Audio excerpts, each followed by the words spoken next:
The 1985 Yamaha FZ750 was more than just a motorcycle, it was a revolution on two wheels.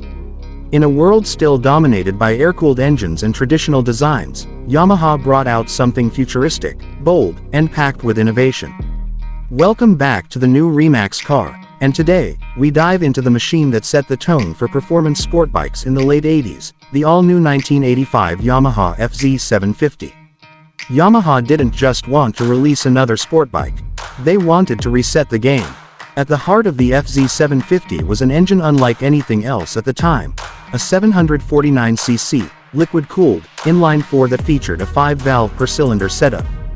That's right, 20 valves in total. While most bikes were working with 2 or maybe 4 valves per cylinder, Yamaha said, let's try 5. The result? Better breathing, more efficiency, and a high revving character that screamed performance. This engine was canted forward at a 45-degree angle, which wasn't just for looks.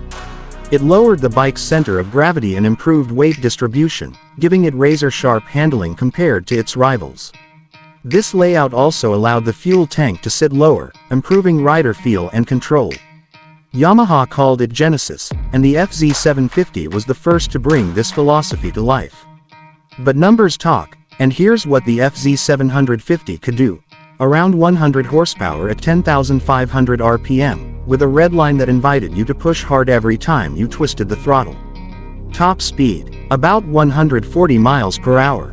That was superbike territory back in '85. And it wasn't just about straight line speed. The FZ handled corners with grace thanks to a steel perimeter frame, a mono-shock rear suspension, and a 16-inch front wheel that kept steering quick and responsive. The styling of the FZ750 matched its performance edge, angular, aggressive, and undeniably 80s. Twin square headlights and a sharp fairing gave it a futuristic look, while the unique Yamaha graphics made sure it stood out in any lineup. Whether you saw it in motion or parked, the FZ looked fast. What also made this bike special was its dual nature. It was a race machine at heart. Yamaha even entered it into the very first World Superbike Championship, but it was still comfortable enough for daily road use. The ergonomics were forgiving, the ride smooth, and it had a level of refinement that other sport bikes often lacked. The FZ750 laid the foundation for Yamaha's future sport bike dynasty.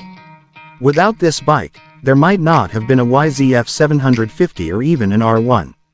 It proved that cutting-edge technology could live in a street bike and actually make it better, not just more complicated. Nearly 4 decades later, the FZ750 still earns respect. It's become a cult classic among collectors and enthusiasts who recognize what it meant to motorcycle design and performance. It was ahead of its time, and some would say it still is.